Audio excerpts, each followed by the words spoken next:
SuperTalk Mississippi media production.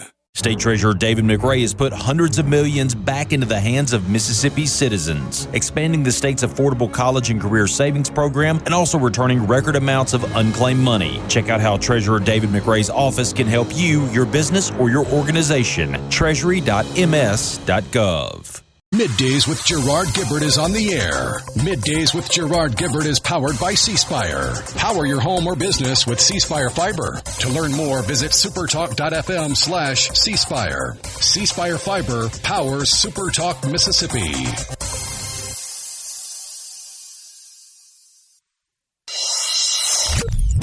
Get ready to go beyond the headlines and join a meaningful conversation with people from around the state. You're listening to Middays with Gerard Gibert here on SuperTalk Mississippi.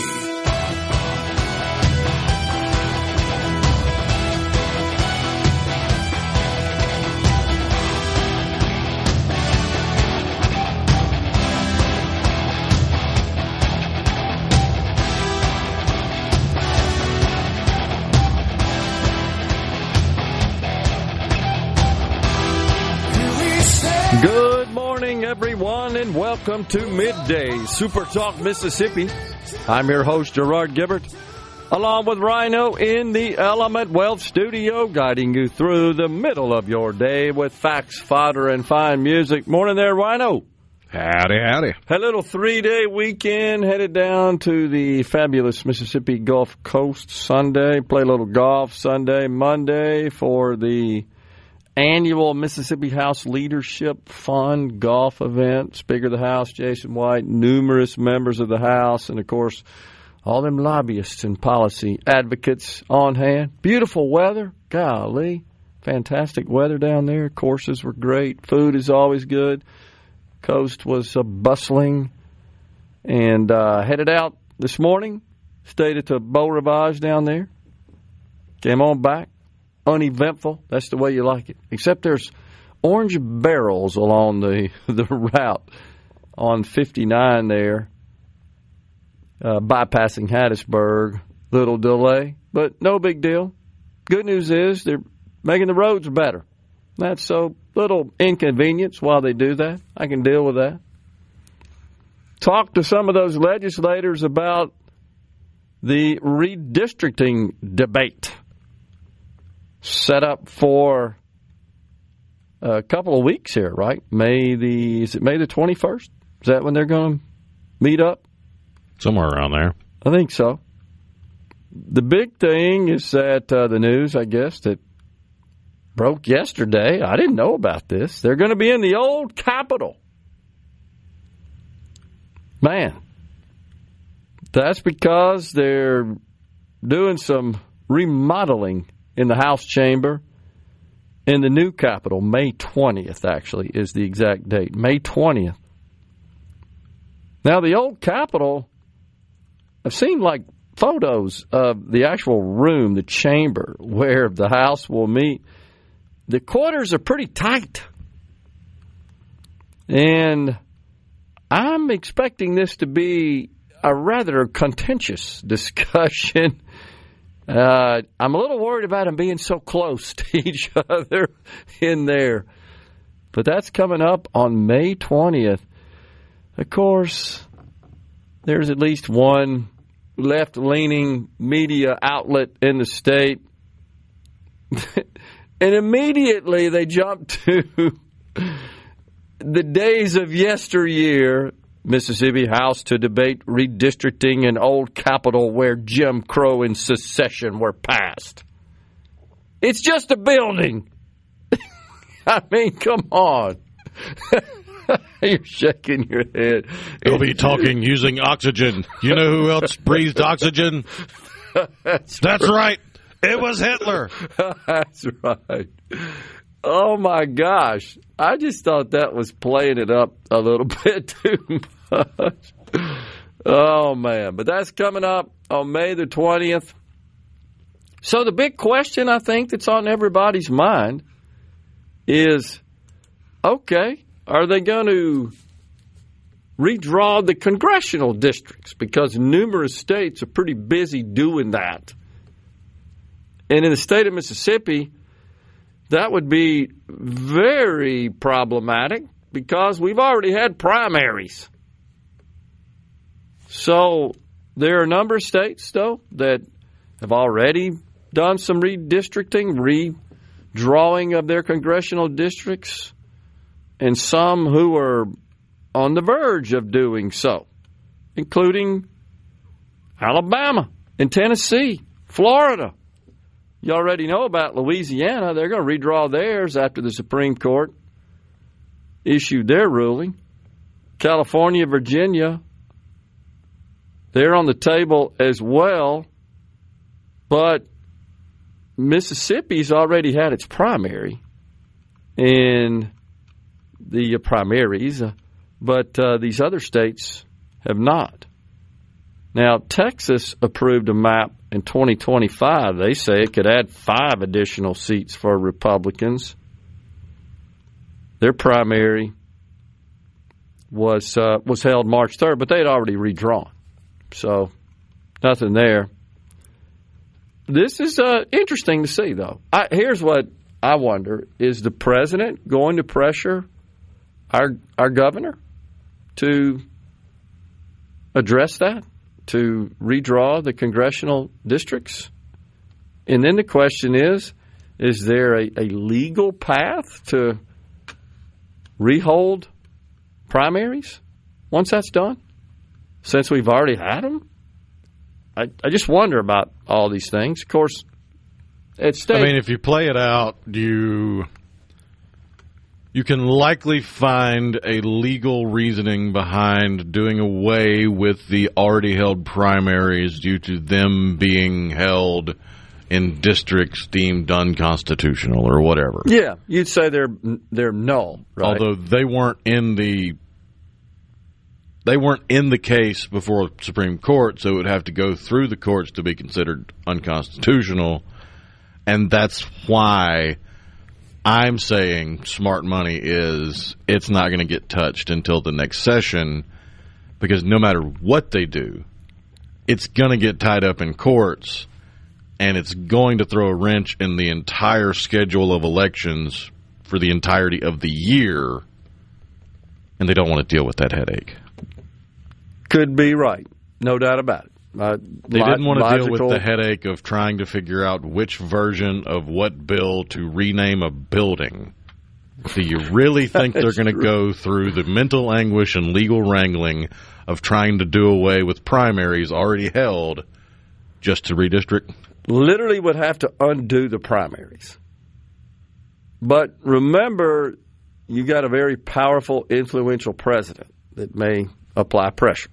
So that's a possibility, I mean, if reporting is to be believed, he's already trying. That's exactly right. So they would have to, essentially, our legislature would have to nullify the primaries we've already had, undo them, and then figure out whatever the legal path is.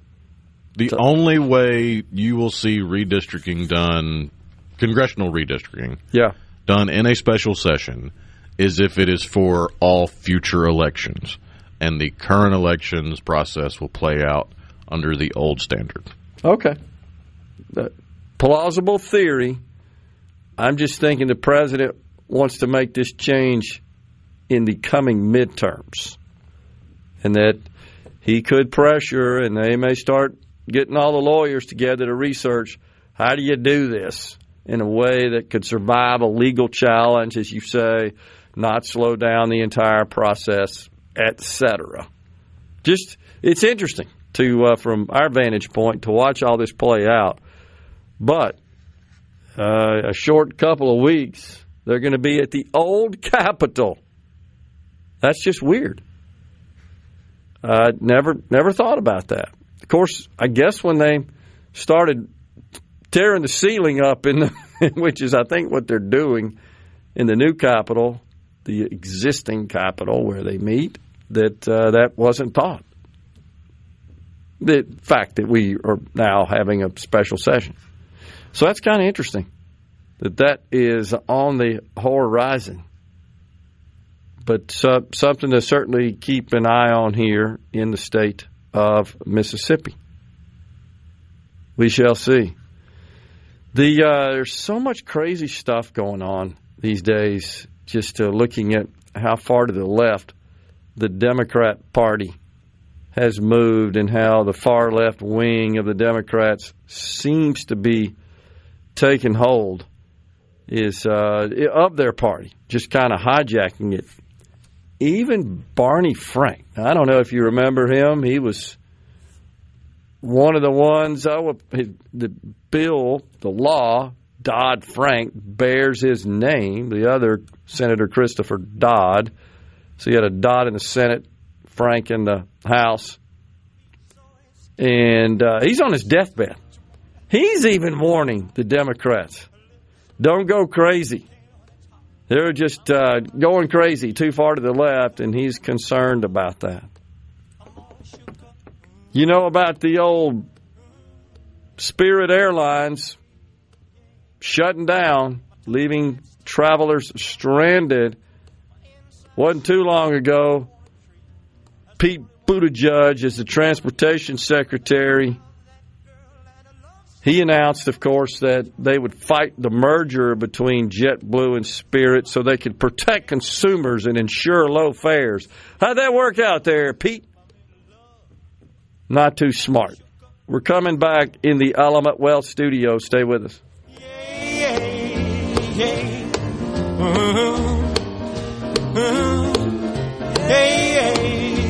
I'm all shook up. For a flipping good time, come.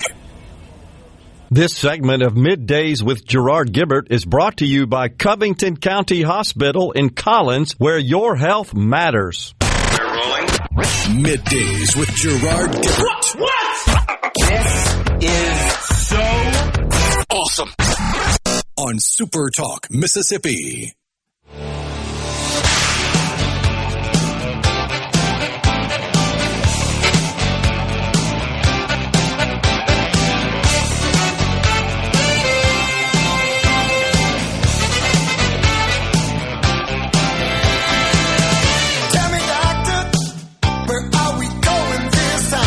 Welcome back, everyone. It's Middays from the Element Wealth Studio. Are you thinking about or planning for retirement? Do you have a plan? Go to myelementwealth.com or call 601-957-6006 to let Element Wealth help you find your balance between income, growth, and guarantees. The market's comfortably in the green today, responding to what was some announcements overnight from the Trump administration concerning the conflict in Iran. Said that they're taking control of the strait. Iran says, no, you're not.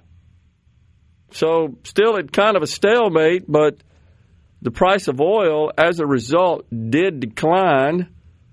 It's down $4 today to $102, and that has got traders feeling a little bit more optimistic. So the Dow up 300 points, the NASDAQ, the tech-heavy NASDAQ, been some great earnings reports from the big technology companies. They're making a bunch of money. It's up almost 300 points as well. And your Bitcoin is up over 80,000 today. The funny money is the S&P also in the green. So this is all good news for traders. Let's just hope that this momentum continues for sure. You know, we talk a lot on this program about just how crazy the liberals are when it comes to children. And there's one thing that really just aggravates me and agitates me, angers me, honestly, is their philosophy, their approach to children, such as inappropriate content that they foist on children. And this whole radical gender ideology stuff, where it just an innocent child even hints a little bit about maybe something that doesn't correspond with their biological gender. Man, they stick them in the car and head them off to the hospital to mutilate their genitals. It's insane.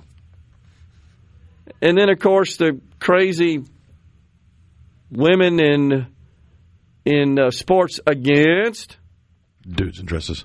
So what really bothers is when you find out that there are people in charge of educating your children that have these crazy radical viewpoints and take advantage of that in the classroom. And so here's one from Jefferson County Schools, by the way, and I believe this is in Missouri, if I'm not mistaken. I'll make sure the exact state, because there are numerous Jefferson counties in it's Colorado, Colorado. So, this school board member had this rather unhinged message on her social media. Her name is Erin Doherty Kenworthy, and it concerns parental rights. Now, there's a movement in this country, which I fully support, that parents have rights when it comes to their children. Their children belong to them and their families, not the community. They have a right to know what's being taught in the classroom. They have a right to know how money is spent in their school districts. They have a right to protect the privacy of their children. They have a right to ensure that the school environments are safe. And they, of course, have the right to address the governing bodies, the school boards. Well, here's what this fool says, this Erin Kenworthy, regarding the movement. She says, the parental rights movement is so baffling to me. Are parents really that scared of their impending loss of perceived control and ownership of their kids? Yeah. She says the children we raise today will soon be adults. We do not own them. They belong to themselves, which is why the parental rights movement is so baffling to me. Why do they feel compelled to claim parental rights? The fact remains that parenting eventually leads to adults. Individual autonomy is the inevitable conclusion of successfully raising a child to adulthood. In most cases, but not all, recognizing that there are special needs and circumstances, exceptions always exist. They are persistent, even as time passes, and their kids get closer to the day they can escape parental rights rhetoric. We're talking about children who are not yet developed enough to make decisions and who are taught to obey and trust adults, and they should be able to, except when wackos like this get involved with a political agenda. That's what we're worried about here, Miss Kenworthy.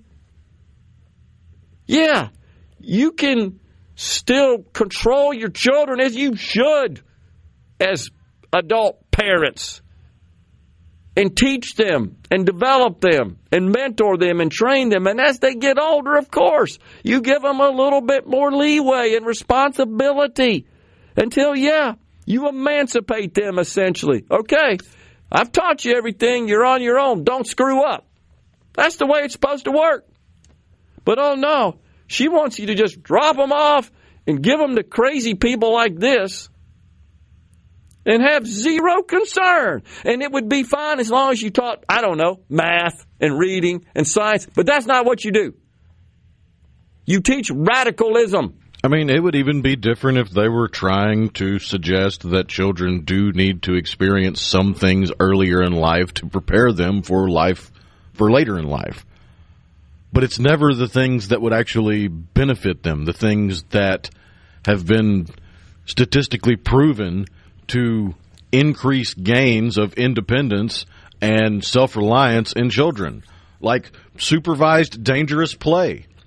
You'll never hear one of these mamby-pamby, your kids are my kids kind of educators ever say, yeah, let the kids play with fire. We're supervising them. We're not going to let them get hurt, but they need to know that fire is dangerous.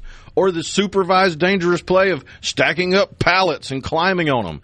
There are studies that have been done that have proven children need to experience a level of danger while supervised for their safety in order to develop some independence. That danger doesn't need to be stranger danger and some weird pervert trying to sexualize them long before they understand what sexuality even is.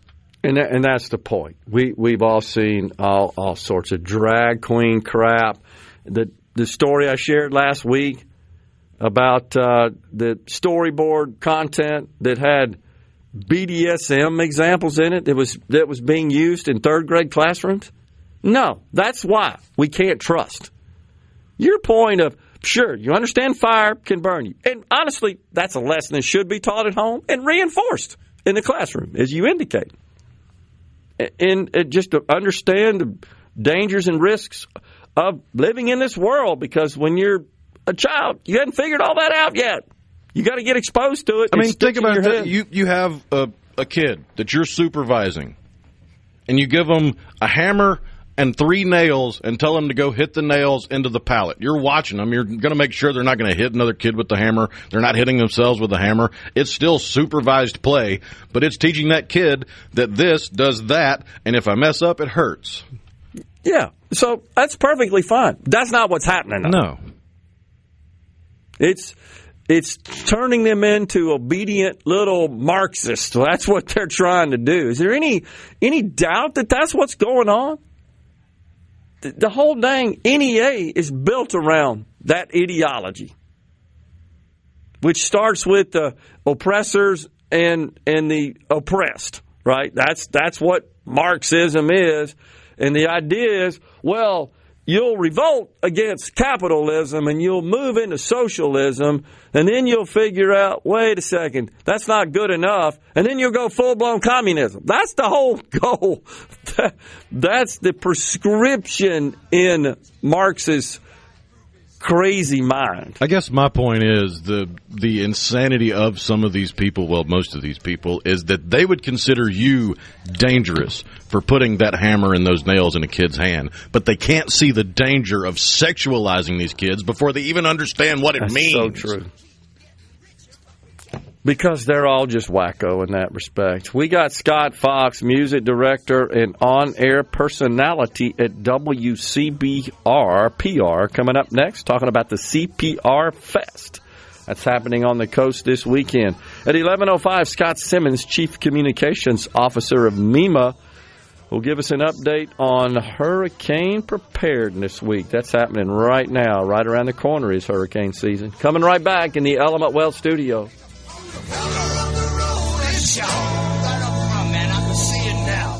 From the Seabrook. Attention, adoring fans! It's time for Middays with Gerard Gibert on SuperTalk, Mississippi.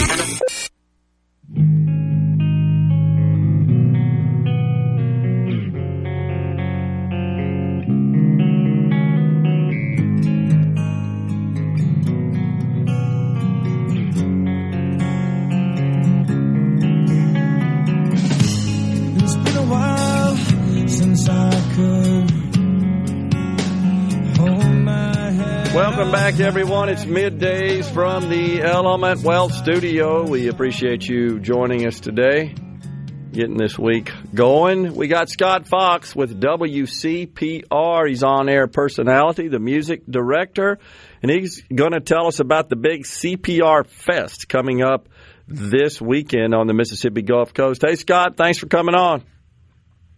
Hey, Gerard, thank you, man. Thanks for having me. All right, give us the rundown. What's going to happen this weekend?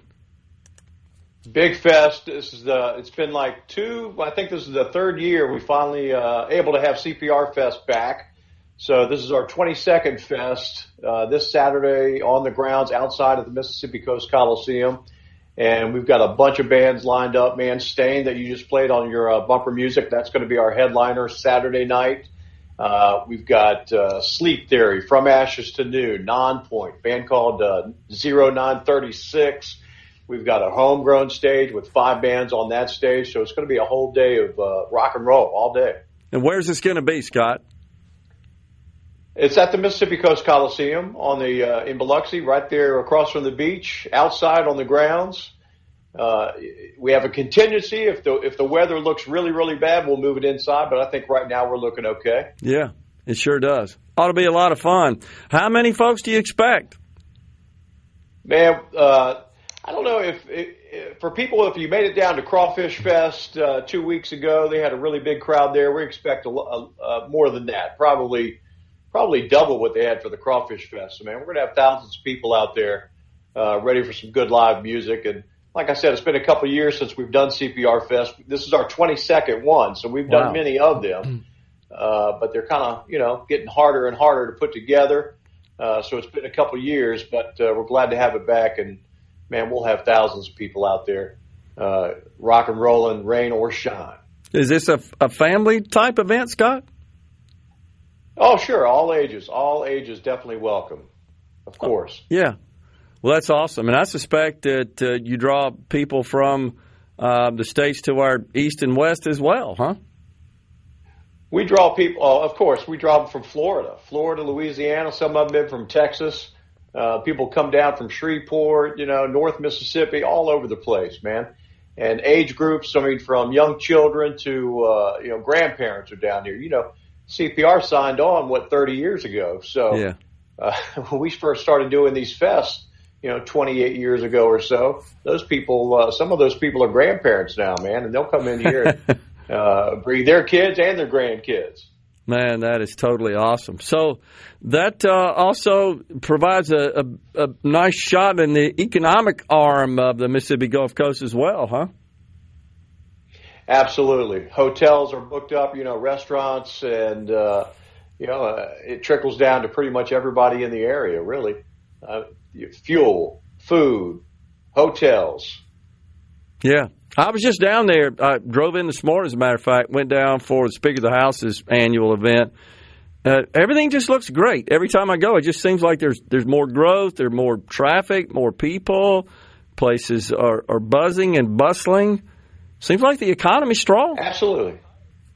Yeah, absolutely. I mean, new businesses and restaurants are opening up, almost on a weekly basis here. Yeah. Old restaurants, I'm seeing old restaurants getting torn down and rebuilt with brand new buildings. And, it's happening down here right now. So looks like we're in pretty good shape and getting better and better, like you said. Yeah. Walked through the casinos, about 3 of them, and brisk business going on in there as well. Yeah, the casinos are doing well. Speaking of the casinos, that's one of our main sponsors for CPR Fest is the Beau Rivage in Biloxi. That's one of the nicest casinos out here. I don't know if that's one you went to, but we're happy to have them on board this year as well. Yeah, great place. And, something else I think the coast has done a really good job of, Scott, is the transportation infrastructure around the Gulf Coast from all directions. Has just really been improved dramatically over the years, and it can easily accommodate a lot of traffic. It's easy to get to where you're going and then depart. That's been my experience, and that hasn't always been the case. It seems like it wasn't too long ago. I remember that pretty much had to go Highway 90, to travel along the coast there. You didn't have the big 4-lane pass road, and the interstate hadn't even been built yet. 10 back when I was a child. And it was a little congested, but it's quite easy and quite convenient now. It is pretty convenient, and they're adding more thoroughfares now. And don't forget, we have Amtrak now. Yeah. So if you live in New Orleans or Mobile, you could jump on that Amtrak train and come right in here it stops in Ocean Springs. It stops in, Pascagoula, Bay St. Louis, and Gulfport. How cool is that? And Biloxi. Yeah. All right, so how do folks get tickets for CPR Fest? Simple. You can either just go to the Ticketmaster app on your phone. You can go to Ticketmaster.com online, or if you want to save a few bucks and not have to pay those Ticketmaster fees, come on down to the Mississippi Coast Coliseum box office and buy your tickets there. And you can get them at the gate. So you can get them at the gate and save those Ticketmaster fees. Okay. A lot of work to put this on, isn't it, Scott? Thank goodness my part is pretty easy. All I have to do is get on stage and introduce a couple bands. But Kenny Vest puts in a lot of work to put these shows together. I kind of help him, figure out what bands we want to invite down here to play.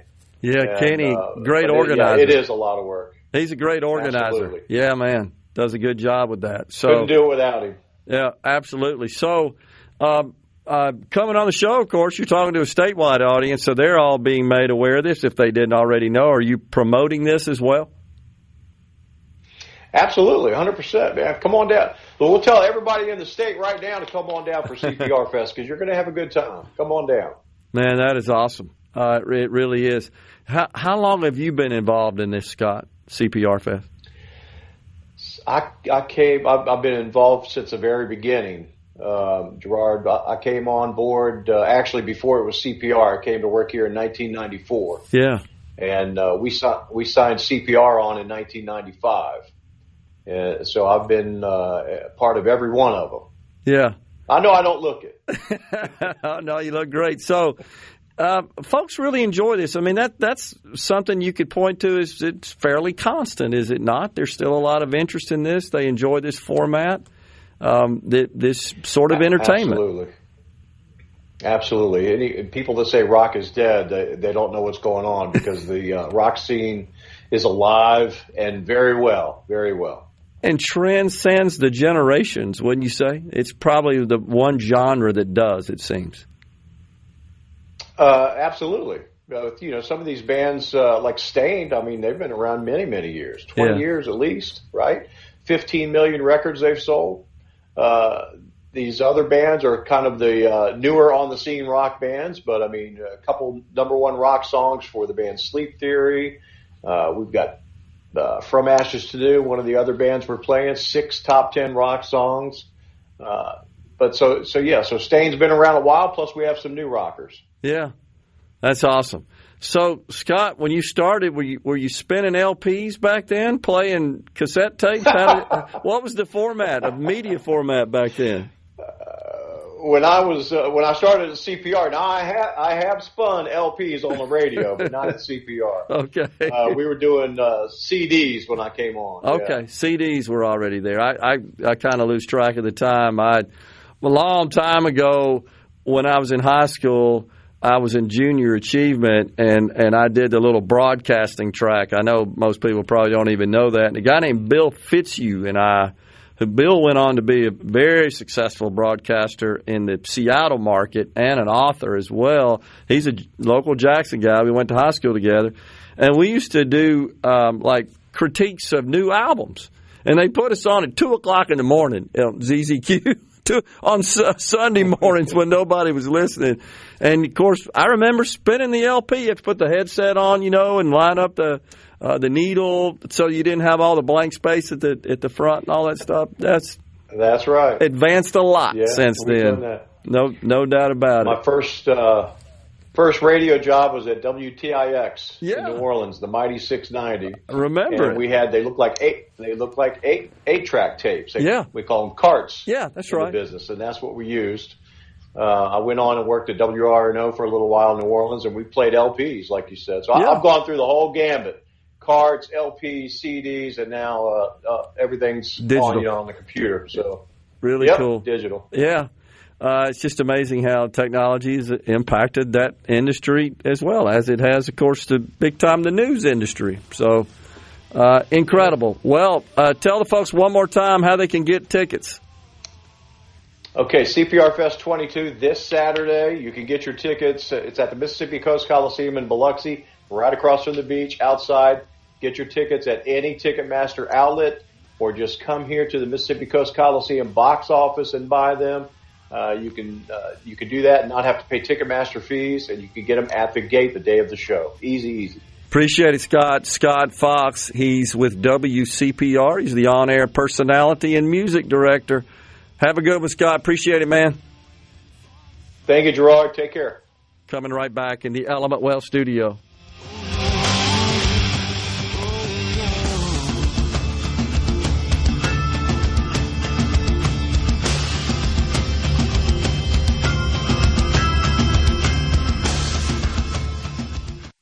My world moves. Come on. Middays with Gerard Gibert. All right, we are back on SuperTalk, Mississippi.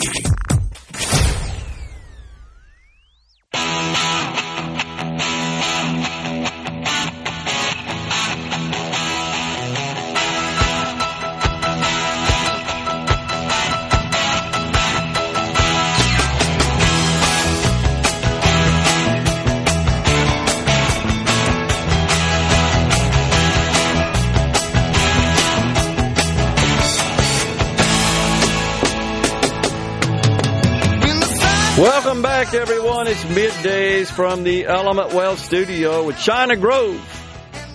Famous Doobie Brothers tune bumping us into this segment. Appreciate that, Rhino. Paula Meridian says, if that kid lives in my house, I feed that kid and I clothe that kid. That kid is going to do what I say till they turn 18. I think that would be the attitude of most self-respecting, responsible parents. We were talking about how there is at least one school board member up there in Jefferson County, Colorado, that thinks that's all kind of silly to have parents' rights. Incredible. Casey Waters, our friend from Ocean Springs, who sits on the Ocean Springs School Board, says, do you know anyone in education speaking out against this? I believe I and my fellow board member Ron Chambers are the only ones. I'm not sure, Casey. It's a good question, and I would be curious to know as well if anybody knows of anyone out there in Mississippi K-12 education, school board, administration, teacher, just involved, that opposes this idea of parental rights. I'd like to see us pass legislation to codify it, to put it in statute, just to establish just the top-level stuff. You have a right to know what's being taught, right? You have a right to ensure your child is safe and secure, to their privacy. You have a right to know if your child expresses the desire to change their genders. I will never forget the bill a couple of years ago that didn't make it across the finish line that had a list of all the things. Remember that? A series of all those inclinations expressed by a child that a teacher in the state of Mississippi or an administrator would be required to disclose to the child's parents. And one of them, we laugh so hard about this, is if they express the desire to be an extraterrestrial being. And I thought it was a joke. And then you started going through a list of all the possibilities. Oh, yeah. Oh, my gosh. Oh, man. But appreciate AKA untreated insanity. Exactly. Oh, man. So, anybody that knows anything like this going on where people are saying, nope, sorry, parents, you don't have a right to speak at a school board meeting to be recognized? Now, look, you can't sit there and monopolize the whole meeting. You got to be reasonable. But you also can't be told no. If you have legitimate concerns and you follow the procedure and the rules, it's your government. You have a right to express your concerns to them. That's the way it works in this country. Now, I know there are a lot of Democrats that don't want that, honestly. But they're wrong. Now, today, of course, is May the 5th, Cinco de Mayo. I love this one. So, up there at the University of Minnesota, a college fraternity on the campus there is having a Drinko de Mayo frat party. And this actually happened last year. And it's being reported now. And I find this kind of funny, but the left goes crazy. So there is a campus bias response and referral network, and they were informed of this Drinko de Mayo event at this fraternity party by some that just squealed on them there. I can't even believe that they would report something like this.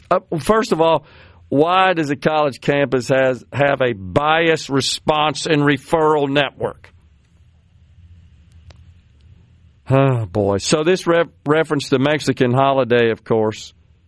And this person did not disclose their identity, remained anonymous, and turned this report in.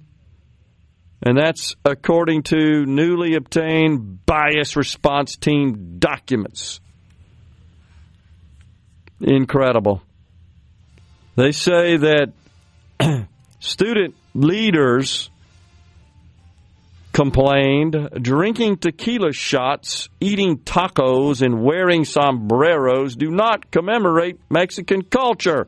On the contrary, that offends, marginalizes, and isolates many of our friends, classmates, and community members and casts our entire community in poor light. This was, of course, from some Mexican student leaders. Let me ask you, Rhino, what do the Mexican restaurants think about that? They love it. That's exactly what I thought.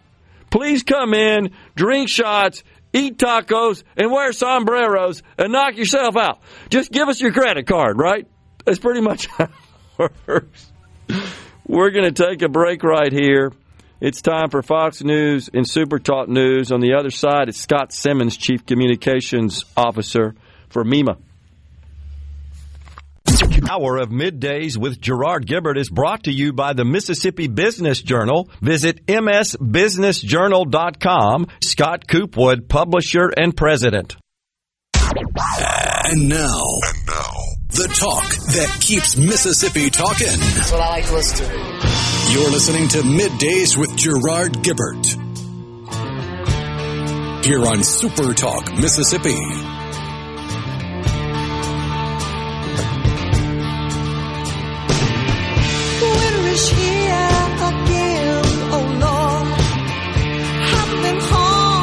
Welcome back, everyone. It is Middays from the Element Well studio. Hour 2 of the program now alive. We're pleased to welcome now Scott Simmons. He's the Chief Communications Officer at MEMA. Hey, Scott, thanks for coming on. Always a pleasure, Gerard. How are you doing, man? Doing fantastic. So I know you guys are busy at MEMA because, believe it or not, we have hurricanes here in the state of Mississippi. We always have to be vigilant as the hurricane season approaches. And this week has been named Hurricane Preparedness Week. Tell us what we need to be thinking about. Well, you know, Gerard, it's just one of those times as we're going to begin the hurricane season June 1st, but we ask people now to start thinking about basics, more so certainly if you live on the Gulf Coast region. Do you know where you would evacuate to? Do you have plans in the event that a storm does come your way? And we remind people that hurricanes don't just impact our Mississippi Gulf Coast. You and I remember Katrina, of course. That's 20-plus years now, but... Yeah. You know, we were nailed when that storm splintered the state 20 years ago and led to power outages, gas shortages, and a host of problems. We ask people right now to start putting together a plan. Where would you evacuate to? Do you have elderly neighbors or family members? Do they have a plan of moving them safely out of harm's way? And do you have ideas of how you can secure your home to limit its amount of damage?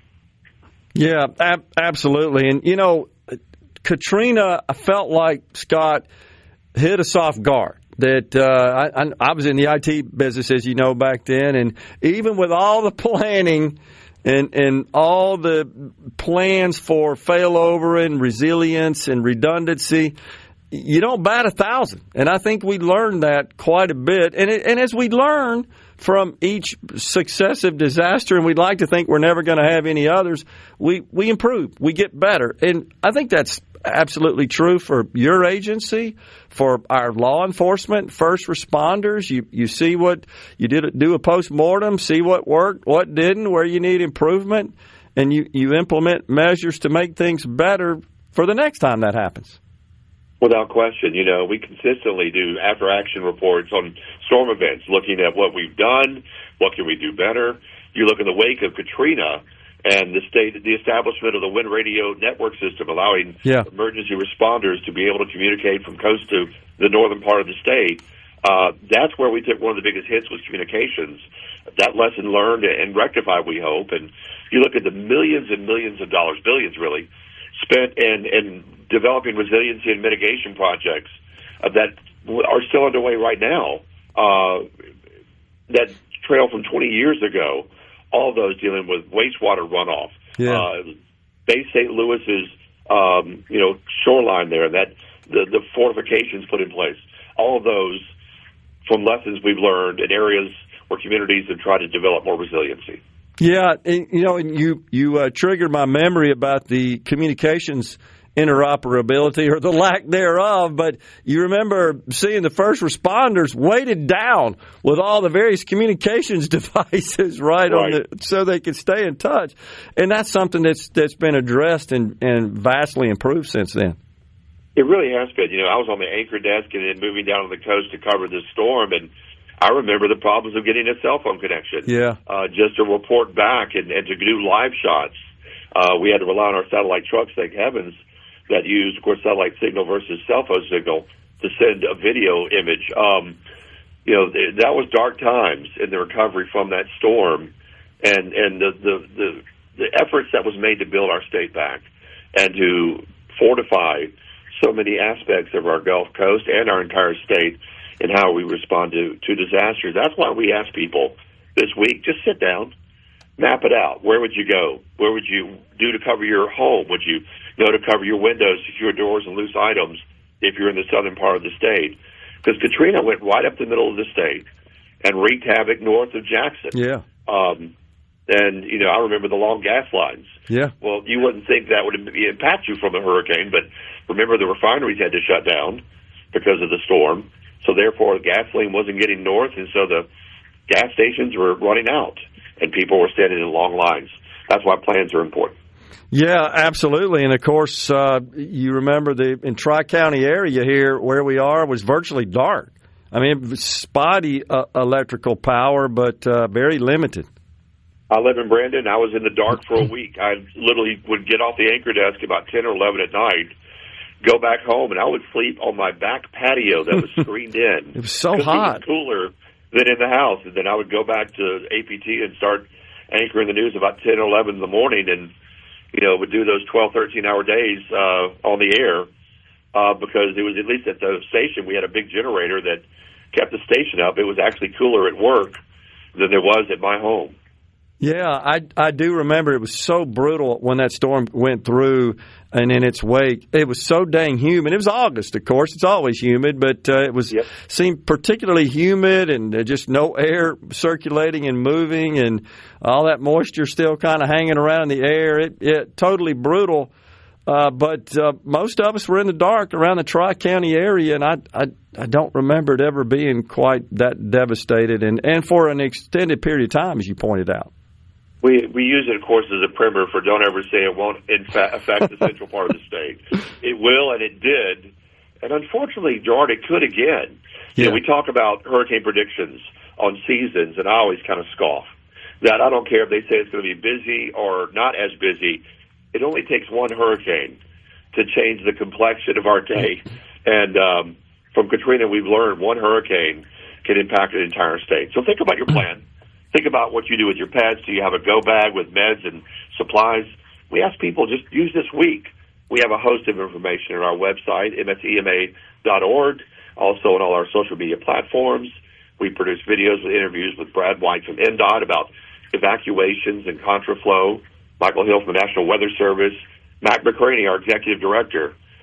You talk about satellite communications. He was with the Army when they were down there on the coast using sat phones to get communications back up. A wealth of information there for the public to access.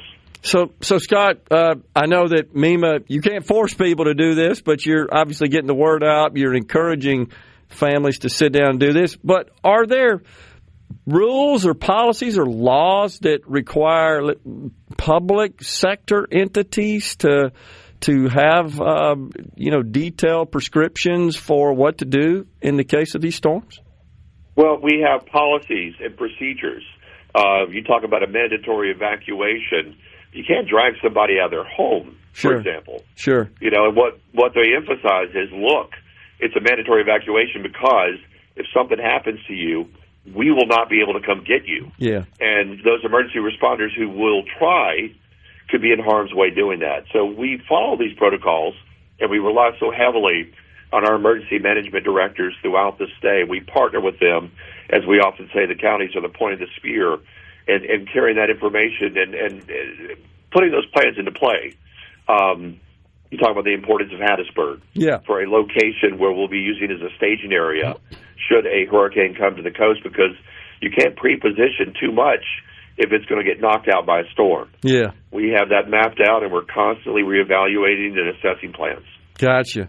Well, you guys do a great job, and unfortunately, you've been busy, it seems like, the last couple of years, huh? Lots of emergencies to respond to and mobilize for.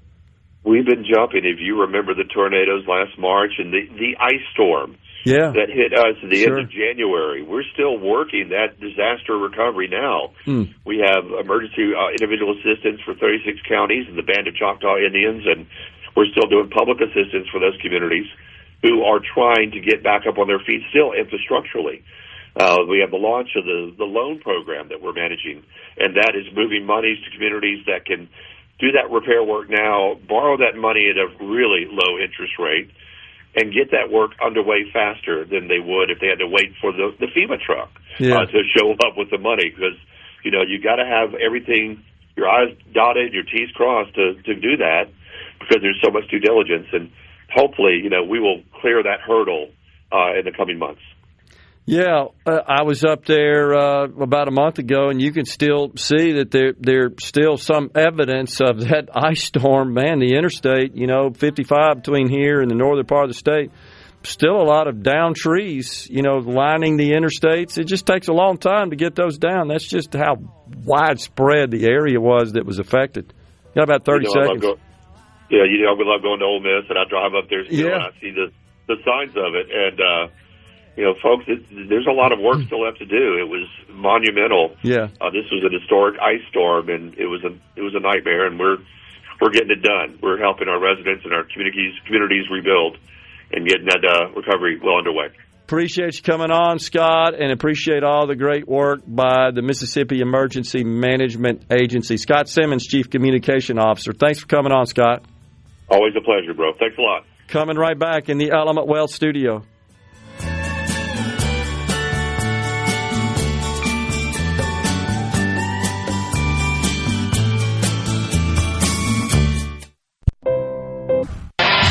And now, the talk that keeps Mississippi talking. Now, on to the real part. Dynamite! On SuperTalk, Mississippi.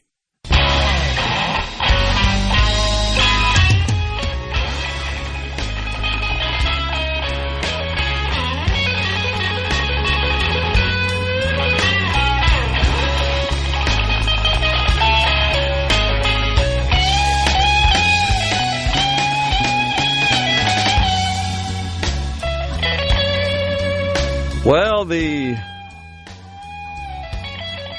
city of Amsterdam.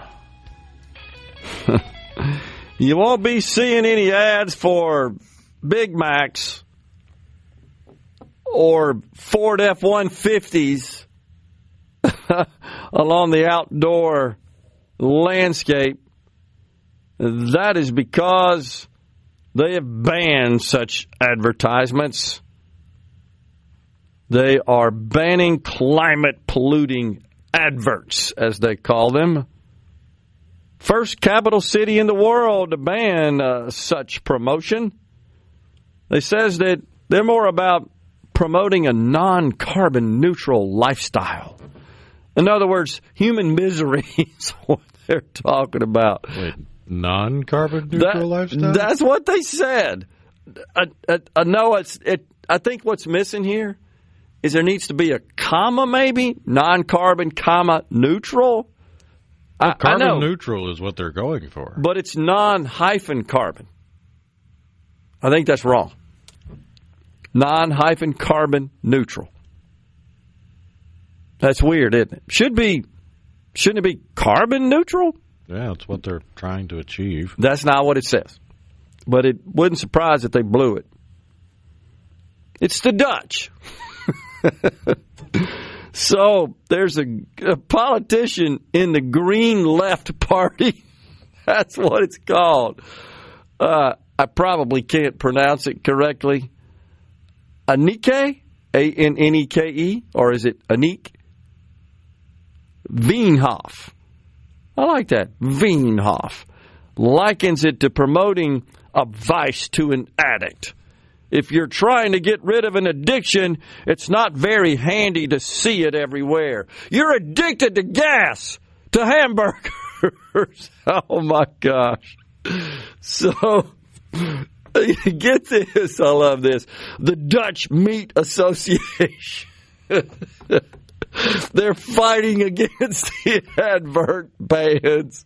They say eating meat is being unfairly pigeonholed. I'm sorry. It's just so insane. They say meat is an important source of essential nutrients for all ages, and it fits perfectly into a healthy and varied diet and lifestyle. Meat, therefore, holds an important traditional place in our food culture.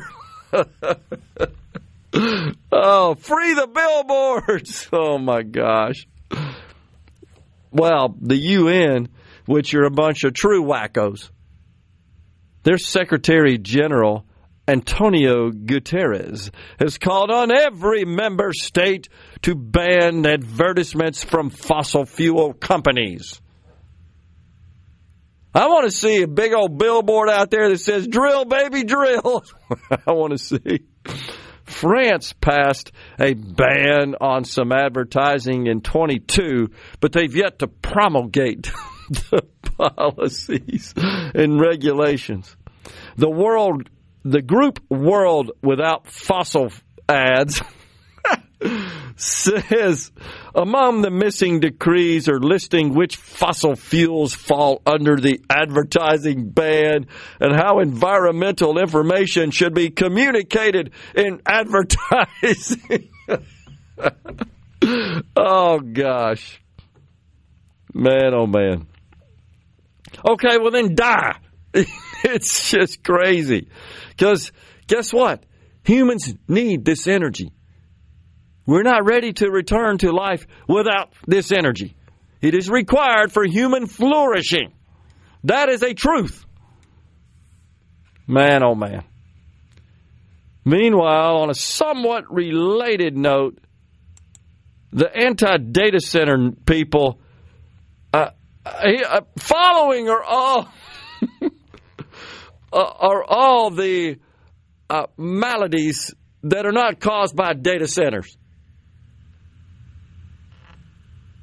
Right. They have attributed everything that could go wrong. Every bad thing on the planet is data centers. It's incredible. I've seen these long explanations, if you could call it that. Now they're saying, help me out here, that the HVAC systems are taking in air from the outside that's polluted and using that to cool the buildings, and so the buildings are polluted. Well, doesn't that mean all air conditioning is polluting every building? What are they talking about? That's the latest one. That's just incredible. That now, let me see if I can find this. Yeah, they said, don't be fooled into thinking air cooling systems don't come without contamination and pollution hazards. You hear that, folks? Turn your air conditioners off in your car, too. Data centers using air cooling systems still cause contamination, primarily through indirect environmental impact, chemical use, and intake of external pollution. persistent noise pollution. Large cooling fans and HVAC systems create significant noise, polluting the surrounding environment and impacting local communities. How many times have you ridden by where the data centers are operating in Canton? I have a bunch. If you're traveling on I-55, I don't know, between here and through the northern part of Madison County, you're riding within less than half a mile from 1.5 million square feet up and running right now. I dare you to roll your window down. You ain't going to hear any noise except from all the activity at the Walmart that's on the road there, because people are moving around. What are they talking about? Unbelievable. They're literally talking out their rears. How about this? I never even heard of this. PFAS. That's an acronym. PFAS. I don't even know what that stands for. And e-waste. Data centers are PFAS in fire suppression systems and electronics, which can lead to chemical contamination. Well, I think that's only if you discharge the fire extinguishers. But here's where they're wrong. Data centers don't use that in their fire suppression systems. We haven't in about 25 years. Remember the old halon gas? Puts the fire out and you can't breathe as well. It is a contaminant. In the rare case that you ever have to use it, when's the last time you heard of a fire at a data center? You'd have to look hard and deep, but more importantly, that's not what they use. They use a non-particulate fire suppression that simply lowers the oxygen level sufficient to extinguish the fire, but not so much that humans can't work in there, because that's what they figured out. Oh, that's great. You put the fire out, but we can't get to the equipment. That was solved 30 years ago. I think it's called halon, if I'm not mistaken. What's wrong with these people? They're bat crap crazy. Well, there's another one here, a post from a group called Life in Mississippi, and they have this AI-generated. It's so nice. It's an AI-generated graphic. It's got the outline of the state, and in the middle you see the state capitol, the Sillers building, and the Department of Transportation building. And then there's a welcome to Mississippi sign. And of course, you got to have the obligatory river boat with the paddle wheels and waterfalls. Okay, it says, not a single acre of Mississippi is worth giving up for an AI data center. Okay, so what about for a school or a shopping center or a neighborhood or a hospital or a clinic or a road or a bridge? None of that either? How about for humans? Do we just need to do what the left tried to get us to do a long time ago? Quit propagating, quit making more humans? Now look what's happened. People listen too damn well. Now we're running out of humans. What do they want? Just stop everything? I guess so. I mean, if you really want to 100% protect every square inch of the natural part of the state, the natural feature of the state, well, then let's get rid of all the humans. Don't animals also somewhat consume part of the landscape as well? Unbelievable. I feel like that we're reliving all the climate nut stuff. Just like what's happening in this Amsterdam story made me think of it. No billboards promoting fossil fuel. No cars, no hamburgers. Incredible. Unbelievable. We're going to take a break right here. We are in hour 2 of Middays. We got half the show remaining from the Element Wealth studio.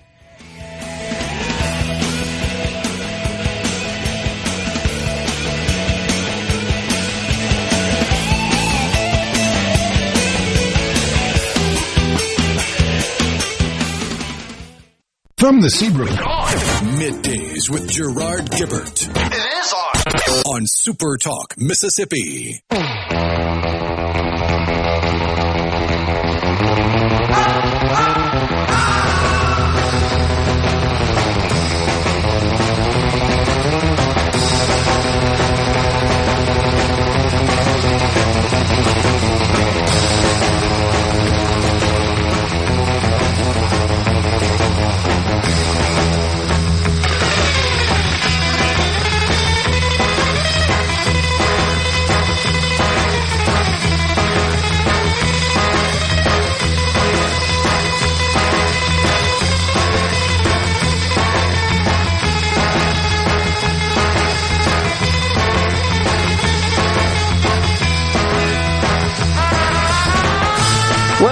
back, everyone. It is middays from the Element Well studio on the C Spire text line. Scott in Clinton says, I'm at the Amazon Fulfillment Center across the street, about 1,000 feet, all the time. And I can't hear the data center. The backup alarms from the construction equipment building, the thing is louder than the facility itself. Yeah. Well, Scott, there are 6 buildings in production right now. Each building is 250,000 square feet. At that site, there will be a total of 12. 12 are under construction. If you were to look at an aerial view, we've had some drone footage shown in our board meetings so that we can track it. And, yeah, you can see the foundations, the cutouts, of where the other buildings are going. But 6 are online right now. Right. You can't hear a thing. Do you see a bunch of smoke billowing? I mean, where are they getting that this could affect a child's nervous system? Who'd have thunk it? Crazy people hearing things that aren't really there. It's just incredible. Now, does this mean that we don't need to have any concerns whatsoever? Well, of course not. These are large construction projects. It doesn't matter what you're building. You need to be considerate of the environment, of the nearby communities, of course. But it turns out we're pretty smart people. We can make both work. I think that's what's missing. I just read yesterday. But what's missing is functioning brain cells in the heads of every single person that has convinced themselves that data centers will be the end of the world. That plus AI. They don't have enough gray matter between the ears for their opinion to really matter in the first place. What did you say? There are 2 sets of people that fall into this opposition camp. It's my generation and the others, of the hippie generation. And the worthless weenies in the millennial generation, yeah.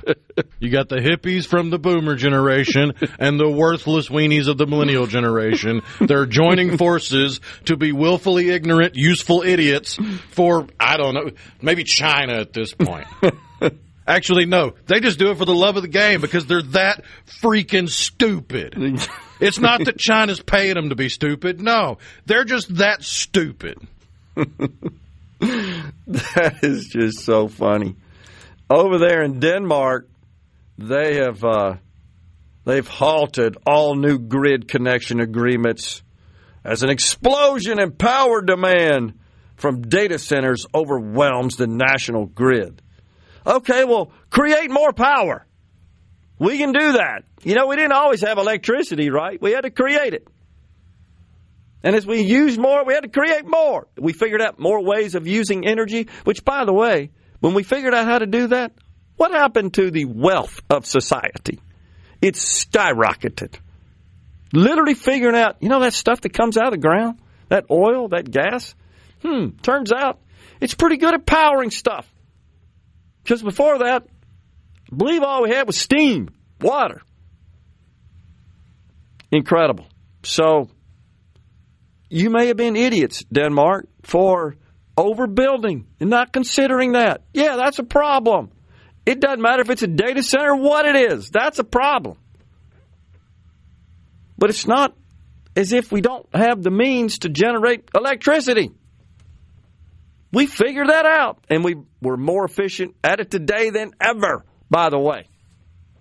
And guess what we have a lot of under our feet? Natural gas, liquid natural gas, which happens to be a key source of power in this country to generate electricity. We're blessed with that. We got a bunch of it, way more than we can consume. Just build the plants to create the electricity. And by the way, they take less footprint than ever because of the efficiencies that have been achieved through human innovation through the years. Really incredible. Again, my compliments to the president and respect for him for understanding that we simply cannot be in second place here to the Chinese. By the way, there's a report. I haven't verified this yet, and you can't respect the Chinese Communist Party. I know you're shocked at that. that they've made it illegal to fire workers and replace them with AI to cut costs. I'm not buying that for a minute, but that's what they say. The reporting I've seen is that the very easy workaround is, yeah, they're still on the payroll. They're making a penny a day. Oh, okay.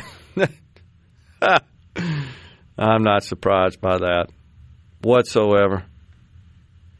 Man, oh, man. Because there is language in the, I think it's still technically a proposed regulation, that does not penalize the company if the employee leaves voluntarily. Ah, I got you. So if they're still on the payroll and they're getting a penny a day, then, well, if you don't like your wages, you can always leave. Jeez. And then you weren't technically replaced by AI. Okay. You know there's a loophole when you're dealing with a dang communist in China. Speaking of wages, turns out that new college graduates, they're just a little outside on what they think their starting salaries should be. Only $24,000 off, according to a new report. They think they should make $80K on average. Turns out the average pay for a college graduate, recent college graduates, about $56K. They think they should be making $80. Students anticipate that a decade into their careers, they'll be making $150. That's a little outside as well. Typically at mid-career, it's $95K. More than 3 million new graduates are entering the workforce every year, banking on that ID that old college degree is going to get them that good paying job. As the AI boom, of course, continues to shape the workforce, some large employers have said they're replacing entry-level positions with AI. But at the same token, and this is where people are not really consuming and processing this in a holistic fashion, whole bunch of brand new jobs are sprouting up that are creating massive amount of opportunities. Engineers expect a starting salary of $92K. That's about 20% more than they're likely to get out of the chute when they graduate. I wonder where that's coming from. Do you think it's the leftist professors that are filling their heads with this stuff that, oh, yeah, well, you should demand this, that, and the other, just thinking that'll work? No, it's how college has been sold to the last 2 or 3 generations. You get them in about 8th grade, and you get them in the classroom, and you say, here is what your average income would be for life if you graduate high school. Oh. And here is what your average income for life would be if you graduate with a 4-year degree. And here is your average income in life if you graduate with a doctorate. They've been selling college to 8th graders, 9th graders like that for longer than I've been around. Yeah, that's true. Because statistically, it's truth. Yeah. What they're not telling you is that the amount of people attending college has ballooned all out of proportion in the last 4 or 5 generations to the point where you went from, in order to get into college, you have to be able to translate Latin into English or Greek into English, and that's your entry exam, compared to, oh, you want to get underwater basket weaving and a double major in the philosophy of Harry Potter? Come on in. We'll take your money, a.k.a. the tax dollars the people paid so you could go here. Unbelievable. They should imagine if colleges were paid tuition, essentially, were paid after placement, or some part of it was held back, retained until after placement.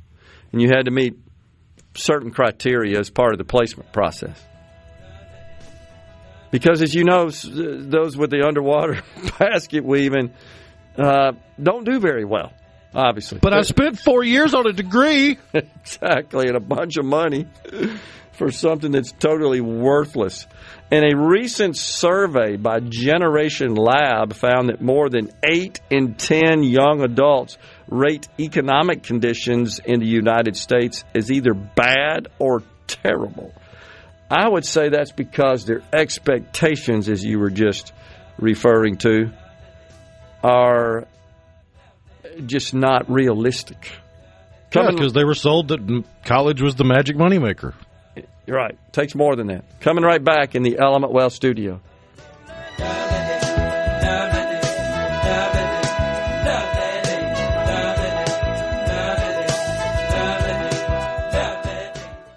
Polyupa, Mississippi. You know what that means.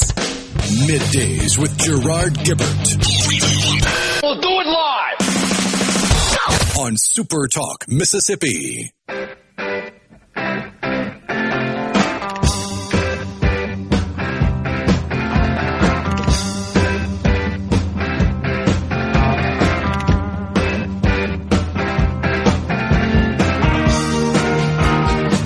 Welcome back, everyone. It's Middays from the Element Well studio. We, of course, talked earlier about the news over the weekend that Spirit Airlines shutting down. The president offered a bit of a bailout, but they couldn't come to terms on it. I wasn't a fan of that, by the way. I think most people don't agree with that. But Rhino was just telling me about a little feature, a little satirical feature from the Babylon Bee. Describe that to the folks. Yeah, the Babylon Bee is pretty good about their poking fun headlines, and they had a picture of Elizabeth Warren holding what looked like wreckage of a Spirit airline and says that Elizabeth Warren shows off the scalp of Spirit Airline.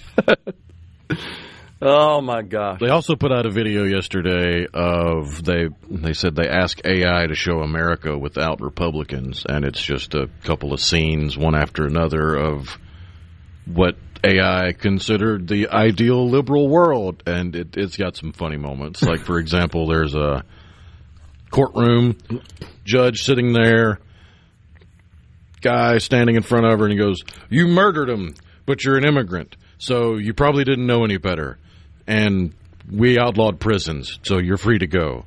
And then somebody connected to the victim stands up. "That's outrageous. You got to lock him up." And the judge gets on him. "How dare you question our compassion? Execute him now." Oh, man. Speaking of which, this situation that just happened with a judge that's apologizing to the would-be assassin at the correspondence dinner, does that not just completely, fully illustrate what we've said many times on the program, that the left in this country, they absolutely accommodate, they coddle, they pander criminals, and they vilify the victims? It's freaking upside down. I just can't believe they're apologizing for the conditions. Like, what they say, can't get a Bible or something? Did I see that right? The way I understood it, he was apologizing because he was being kept on suicide watch in solitary confinement. Okay. Is that unreasonable in this case? According to the whack job judge. Wait a second. So he doesn't think there might be the slightest risk of that for someone that just committed the crime they did? He didn't see the argument, even though I believe the state pointed out that the shooter claimed they didn't expect to live through the ordeal in their manifesto. Right. That's pretty much a clue, wouldn't you say? Doesn't it make sense just out of an abundance of caution here? I mean, is it a big deal? Like, are you offended by that? Well, I mean, we're talking about a worthless liberal judge. They're offended by everything. They're a worthless liberal. Oh, my gosh. This coddling of criminals, and particularly illegal alien criminals, has just ratcheted up the last few years. It's insane. It's like it's the branding of the Democrat Party these days. Speaking of education, there is a college known as Cornerstone University They have a program called SOAR. I don't exactly know what it stands for, SOAR. And it's the first mobile-friendly business degree. You can take the whole dang curricula on your mobile-friendly platform. How about that? These programs use micro-learning, bite-sized content to make degrees accessible to working adults. Pretty cool. JR in Starkville says, polyfluorinated alkaline substance. It's the current big environmental issue for people to make dollars on. I hear you. Paul in Meridian says, pretty much every air conditioner I've ever dealt with recirculated the air that was already inside the apartment or building. But didn't it come from the outside at some point, though, Paul? I mean, how does that work? Can you just keep it? They're not airtight, are they, though? I mean, I guess not airtight, no, but you think about it from the energy efficiency standpoint I get that. Of if you are trying to cool air, it's much easier to cool the already cooled air from indoors than to try to cool down hot air from outside. Yeah, I get that. But, I mean, is there some sort of risk associated with pulling in air from the outside and circulating it through an HVAC system and cooling the inside? But I thought they said, well, there's nobody in those buildings. So which is it? Right? So what are we worried about if there's nobody in there? Because isn't that what they tell us? They don't have anybody in those buildings. They don't hire anybody, right? This is what happens when they make all of their arguments based on emotion instead of applying even a modicum of logic. We are stepping aside for a break here at the noon top of the hour. It's Fox News and SuperTalk News, and then back for the afternoon portion of Middays from the Element Wealth Studio.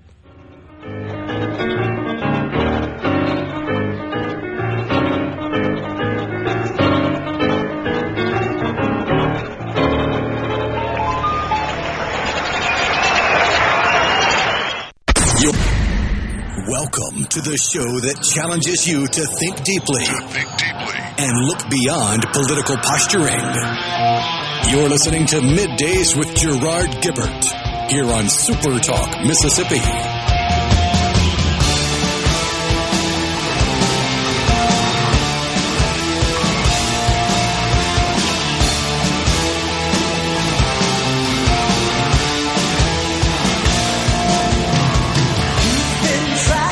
Welcome back, everyone. It is hour 3 of Middays from the Element Wealth Studio. Thanks so much for joining us.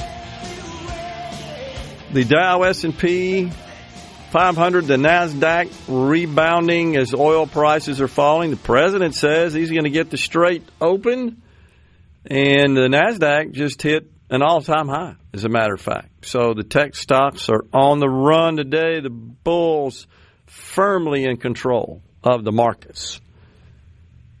We're going to be hitting the road Thursday from the Pearl River Resorts, where we'll be broadcasting in Philadelphia from 10 a.m. to 6 p.m. It's a full day of coverage as we highlight the incredible partnership between the Mississippi Farm Bureau and the Mississippi Food Network through their Farmers Feeding the Hungry initiative. Middays with me and Sports Talk Mississippi will be broadcasting from the heart of Philly. That's Thursday, May the 7th. Keep listening to Super Talk Mississippi for a day of inspiration, information, and celebration with the home team at Mississippi Farm Bureau. So, yeah, it's good to see this. The president just said we have total control and that Iran is trying to survive. Not only has their military been decimated, and there still are some remaining assets, but they're losing a bunch of money. So their economy is being crushed as well to the tune of about $400 million a day. And that is having a big old effect on Iran, 93 million people in that country. And so the president is applying pressure from all fronts, both militarily and economically, I know one thing. I'm ready to see that price at the pump go down. I filled up on the coast yesterday. I think that was a record. It was pretty dry, my tank. But I believe that's the most I've ever paid for a tank full of gas that I can recall. You know, we've talked some on the show the last couple of months about property taxes. And there's kind of a movement in this country concerning property taxes. A lot of states are seeing rebellions, literally, across the country. It's not just in any particular state or area, and property taxes vary pretty significantly in terms of just the expense of property taxes. The super high tax states of New York, California, it's all the same ones. All their taxes are high. Illinois, Connecticut, New Jersey, crazy property taxes. And it's getting a lot of attention. People are expressing concerns. They're organizing. You know, there's been a lot of buzz about that here in the state of Mississippi. The problem is that it's this legacy system that has been established and implemented and in practice for a very long time, where property is taxed, both real property, house, land, building, etc., personal property. That would be assets inside, not from a consumer perspective, but from a business perspective, subject to taxes. And then something we're all accustomed to here in Mississippi, and that's your car tags, as we call them. And the vast majority of those fees are actually ad valorem taxes. They're property taxes on your vehicle. And so there are citizens groups that are being stood up across the country that are pushing back on property taxes. I'm looking at one here in Ohio, Middleburg, Ohio. There's a petition table. And this particular table I'm looking at in this photo is in a Cleveland area gun show. And people are talking about how the American dream is being derailed by property taxes. So what we're seeing, as you know, Rhino, is we're living longer. People are paying off their mortgages. They're living in their home for many years without a mortgage, a house they fully own, but they're still having to pay significant property taxes. And if you don't pay, you know the drill there. The local taxing authority, I think this is true across the country, does have the right to seize your property and auction it off. I mean, that's the way it works here in Mississippi. You don't pay your property taxes, it goes on the rolls and boom, on the list for sale. So you got empty nesters who can't downsize to smaller houses because they don't have the money to make that swap. Would end up with a situation where they would have a mortgage or maybe a higher mortgage than they even have because the interest rates are higher. You got farmers who are describing a nearly impossible situation. You got recent college graduates that are bemoaning the affordability of housing, which of course includes property taxes on those houses. So some 413,000 people in Ohio, if they sign a petition before July 1, there will be a public vote to eliminate property taxes. That will be on the ballot in November. I'm surprised their ballot initiative process allows that. So here's the challenge. That money's local. That primarily funds, and I looked at several states. Their models are very similar to ours, where between 50 and 60% of the taxes you pay on your property fund schools, public schools, go to the school districts. And then behind that's the county, usually 30%, maybe a little less. And then next, if you live in the city. But cities get diversion from sales taxes, so they have another source of income. Counties do not. But this is getting a lot of attention across the country. 46 states and the District of Columbia have limits on annual local property tax levy increases. And surprisingly, Florida and Texas do not. Their taxes, their property taxes, good bit higher than what we pay here in Mississippi. And, of course, the schools who say they're strapped for cash, they're kind of hanging in the balance, and they're dealing with declining enrollment and all kinds of mandates being imposed on them by public policy. They say they don't have money to implement. And then you got hanging out there the federal government. There's a lot of calls to eliminate the Department of Education and all the money that gets sent down to the states from the federal government, including here in Mississippi. It's a significant amount of money. It pays about 25% of the cost to educate K through 12 students from the federal government. So that would be a blow to our schools. The federal government is looking at ways, as you know, to trim the old budget. That's one of them they're looking at. And, of course, states are being hit with spiking, Medicaid costs, such as the case here in Mississippi. All states are dealing with that. And then on the local level, you got mayors and boards who said they're trying to provide public safety, utilities, other infrastructure, but they have limited funds to do so. And you got taxpayers saying, we don't want to pay you anymore.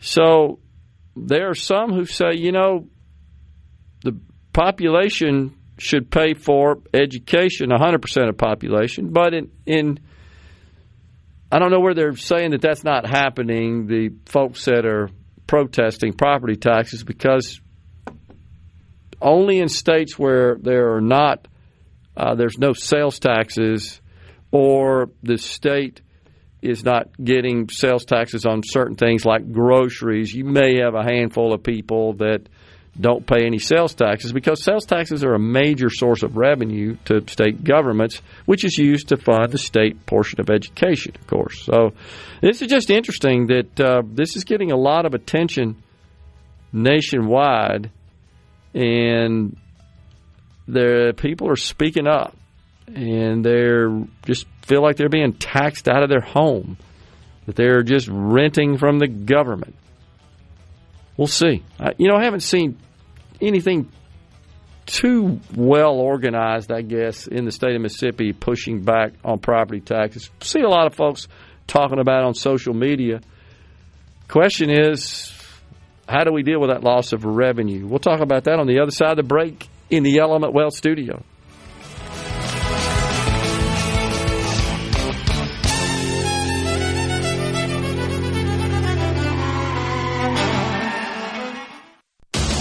Hello, Check it out. Let's do this. The talk that keeps Mississippi talking. Middays with Gerard Gibert. Let's get on with it. On SuperTalk, Mississippi.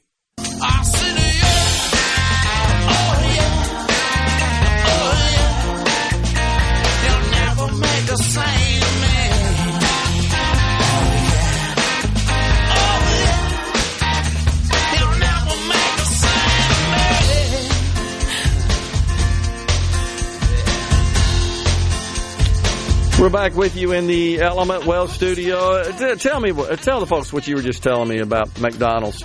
Yeah, they announced yesterday that McDonald's are going to eliminate self-serve soda stations nationwide by 2032, citing, quote, changing consumer habits, end quote. Well, why? So that means, of course, that people are scheming to rip them off on this, and Anything from homeless people filling up whatever container they can find in the garbage with something from the self-serve to blatantly walking up to the counter and going, "I'd like a water cup, please," and then going and filling it with Coke or Fanta or whatever. Unbelievable. Oh, my gosh. I hate to hear that. The America you grew up in does not exist anymore. No, I agree. That's a shame. Well, mainly because people with more heart than sense. Yeah, that's exactly right. Tend to allow the dregs of society to drag everybody down because we're worried about hurting their little feelings. Yep. And justify it. Feel it's warranted. It's fine. Oh, my gosh. On the C Spire text line, do you think Spirit would have made it if they merged with JetBlue? Yeah, he says, or she. I do. I do as well. They would have had a better shot. Certainly. It's hard to predict, from that point to now. But, yeah, I do think that I guess you could say that their critical mass would have been greater and their economies of scale. And so, yeah, the prospect of them surviving and thriving would have been much greater. I don't think there's any question about that. The great wealth transfer, you're going to have to wait on that. $110 trillion. That's how much older Americans are sitting on. And they're saying the heirs might not get it anytime soon. That would be my generation, the baby boomer generation. I mean, that's part of the reason why you're hearing the baby boomers complaining so much about property taxes. You're right. It's because that house they got into in 1973 for $18,000 and a handful of blueberries is now worth $500,000. And taxes on $18,000 and a handful of blueberries is a lot less than taxes on $500,000. Well, we're not dying as quickly, I guess, as was thought. So we're living longer and earning more money, saving it in many cases, not spending it. But most of the spending is coming from wealthy Americans who are older, spending more on themselves with luxury travel, upscale retirement communities, etc. And some are actually funneling some of their wealth in small doses to their offspring and their grandchildren. So you're seeing some of that, helping them with home purchases, for example. That's fairly common. College tuition.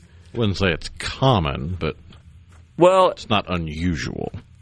It's certainly a lot more common than it was 30, 40 years ago when we baby boomers were starting to buy our first houses, because you didn't have the kind of disposable income. Your parents didn't. They didn't have that kind of wealth. It might have been more common a decade ago, pre-COVID. I agree. There aren't many people that just have the average down payment of a $400,000 house, which is the average house price now after COVID. Totally true. That's absolutely. So we were talking about property taxes earlier and this movement in this country to address that situation. A lot of folks, especially the baby boomers, those who now own their homes and have no mortgage but are still paying property taxes, and in many cases the property taxes were more than their mortgage was. There's a question here on the C Spire text line from Jerry in Waynesboro. Where does the tax on liquor go? It goes to the general fund. It between the net profit, if you will, that's made by ABC, that's of course owned by the state, and the taxes collected from the distribution process, that's about $120 million a year. We don't replace that revenue. We cut handouts, cut, and then cut more. And so that means cutting teachers, teacher pay, investment in new plant and equipment. In the case of schools, that would be buildings, stadiums, parking lots, other construction-type assets. And it's a serious question. Would you be okay with that? And I know the natural response is cut the administration. I'm all for that. We need to do that as well. However, is that enough? Even if you cut it out 100%, is that enough to offset property taxes? It's not. Not even close. So it's a bit more of a problem than you would think. And then think about from a county perspective. What would you like to see cut there? Counties are already operating with pretty thin org charts, and I think most people would look at their counties and say, yeah, we need to do some improvement on the roads, the bridges, and the other county infrastructure. Kent and Brandon, we were told liquor tax would pay for education? Who said that exactly, Kent? Can you? And I'm not trying to be argumentative with you, but Rhino, we see this all the time. Somehow it was sold. This is what people contend, that liquor tax it does help pay for education. Does it pay for all of it? No. And I don't think anybody asserted that. And the same with liquor was legalized in what? 66? That sounds what we're talking about because you legalize it and tax it. Yeah, that sounds about right. I wasn't around to remember any promises from 66, but if you're talking about people in government in Mississippi in 66, that'd be the Democrats. Well, that's right. But here's the point. I think. So I'm just saying it's not like you're questioning why the Democrats lied to you about government spending. It's nothing new. Right. Okay. Well, let's talk about casinos because that happened after that. Happened in what, 90? It did. Fordyce wasn't elected until 91. Still Democrats. But who said it would 100% pay for education? I don't think anybody did. I really don't. But if they did, they were likely Democrats. Well, they were lying. And now, I'm not putting it past. It's a Democrat. If their mouth's moving, they're lying. I'm not putting it past these politicians to, shall we say, embellish reality a little bit. But the fact is, casinos to the state generate about $170 million a year. It's a $7.3 billion budget. Education alone is $3.7 billion now, 3.8.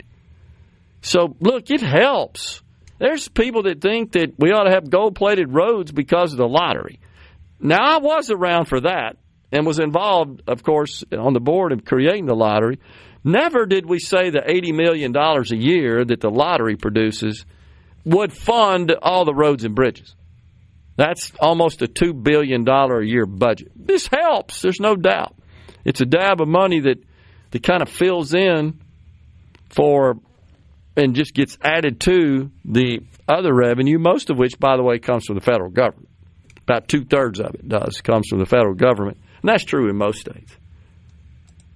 Mo says, we moved to Monticello in 68. Our parents' house was $21,000. The FHA loan was $1,200 a year. Mortgages are more than that a month now. But what did they make, though, Mose, back then? Because similar. My parents moved here in 1953, 15 years prior to that. They moved to Jackson. And my mom and dad bought a house, 600-square-foot house on the GI Bill. $6,300 is what they paid for the house. 600 square feet. So $10 a foot. How about that? I want to say the mortgage was under $100 back then. But made about $200 a month, too. So a little less than reality, but not much. It's all relative. That's all the thing I'm saying is it got to consider that. They never keep saying that, but when you look at the percentage of average income, houses were cheaper then than they are now as a percentage of average income. Well, as a percentage of what the cost of the house takes of your income, there's absolutely no doubt about that. But we also have much higher incomes, so I would argue you still have a lot more disposable income on average today than you did in 1953 when my parents moved here. So only have one vehicle, for example. Who has one vehicle in a family now? A few, but not many. One bathroom. I've only got one vehicle. I can't afford a house. You don't have anybody else in your household, though, except the cat. So, I mean, no, she's gone. She passed this weekend. Oh, shoot. I didn't know that. Sorry to hear that. Dang. Coming right back.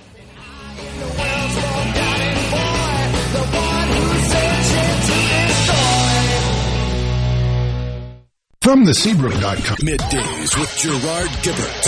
Welcome to our shop. On SuperTalk, Mississippi. Okay, now you have a good one.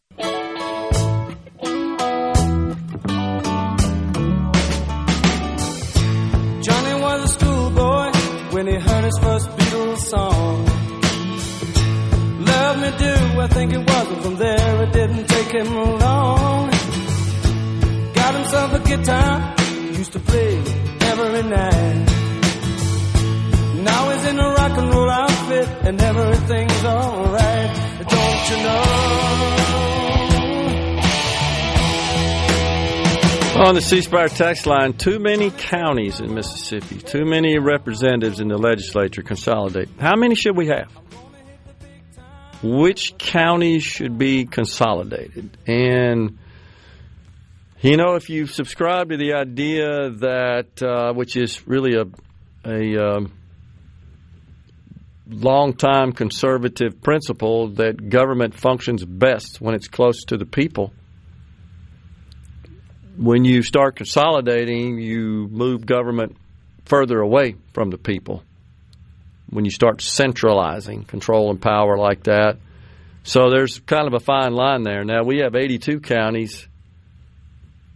Not that we necessarily should mimic them, but I believe California, with 13 times our population, the Rhino has 50 counties maybe.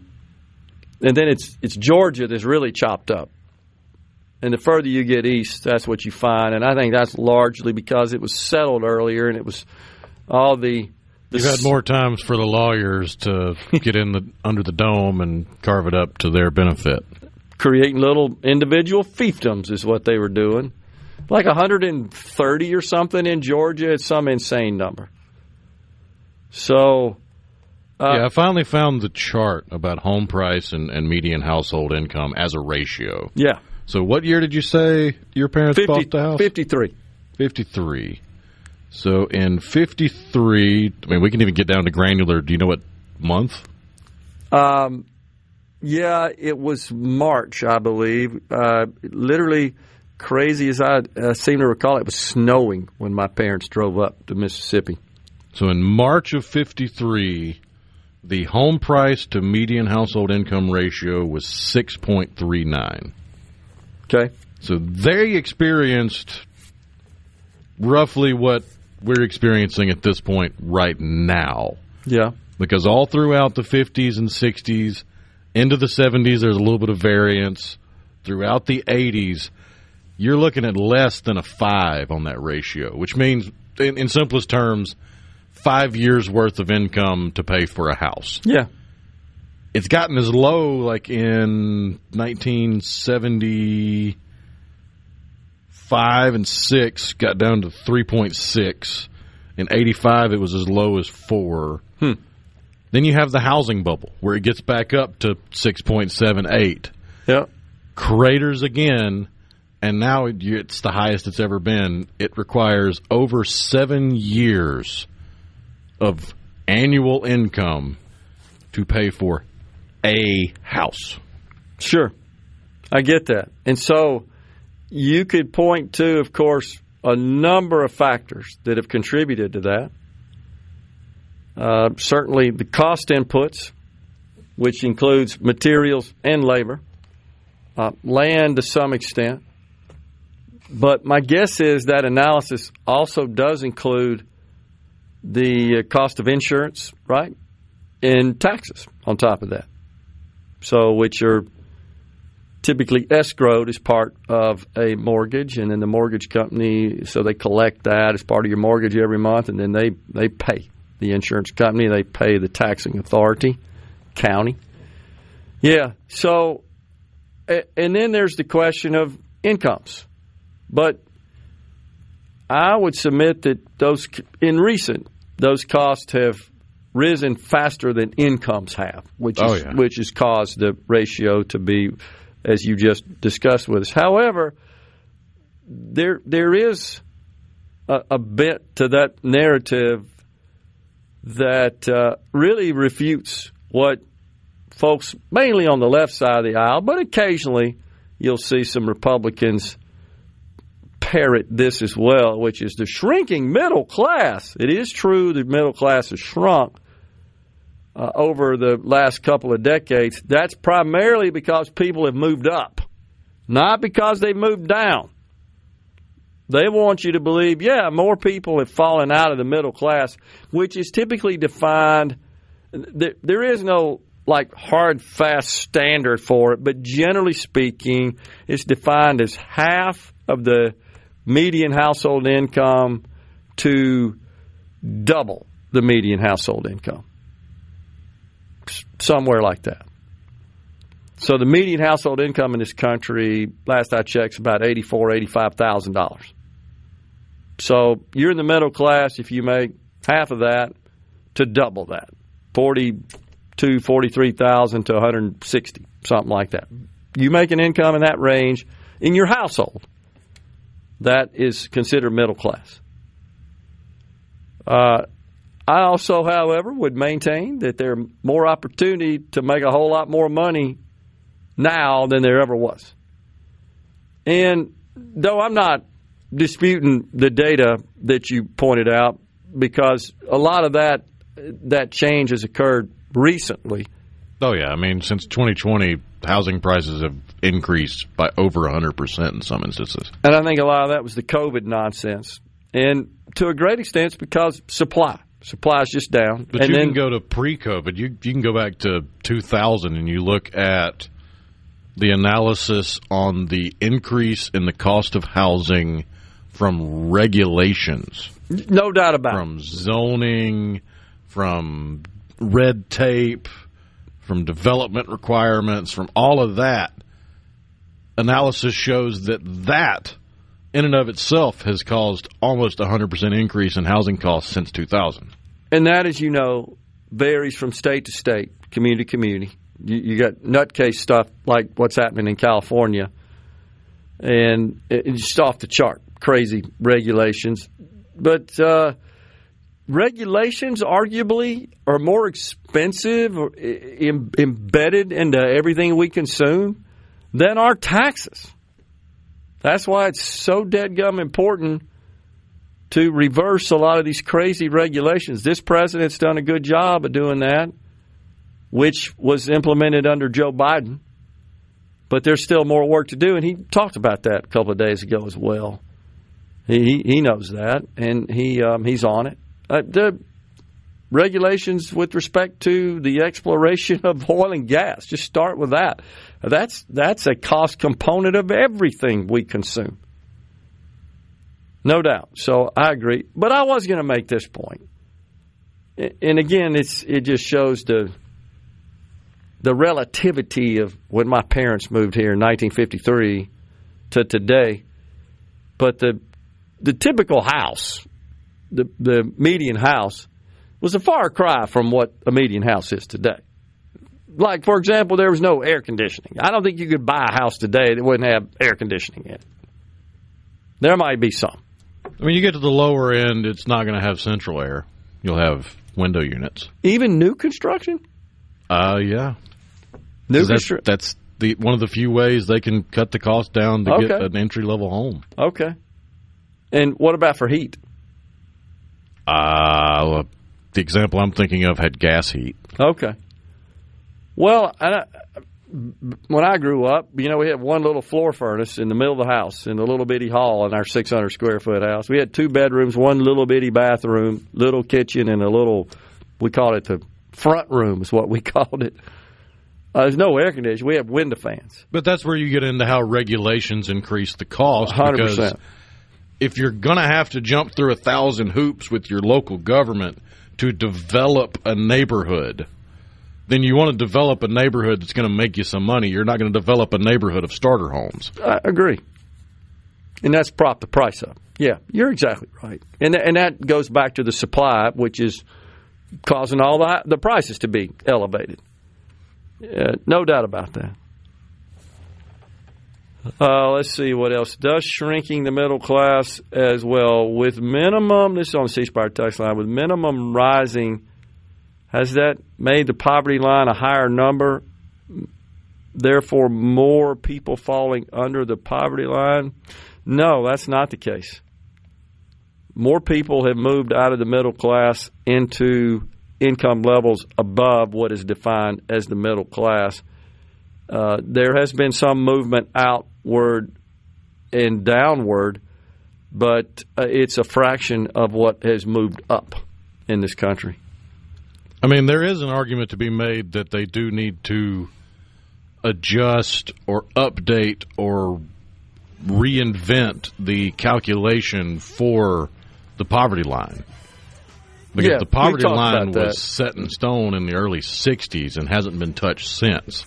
That's why you have so many federal regulations and laws that deal in 110, 130, 150, 200, 400% of the poverty level. Yeah. And because the federal government's working on what they thought poverty was in 1963. And that's right. And that has been adjusted for inflation now. You can't overlook that. On the C Spire text line, why don't Republicans champion a decreased elimination of property taxes? Some have. I can tell you why. First, it's got no chance of passing. Zero. Second is, I promise you, every school board, every city, every county in the state will raise holy hell about it. That's where you need to go. Coming right back. What your life can truly be. Shining star for you to see. What your life can truly be. At Carter Jewelers, we're... Properly set all controls before recording. All systems go. The talk that keeps Mississippi talking. Middays with Gerard Gibert on SuperTalk Mississippi.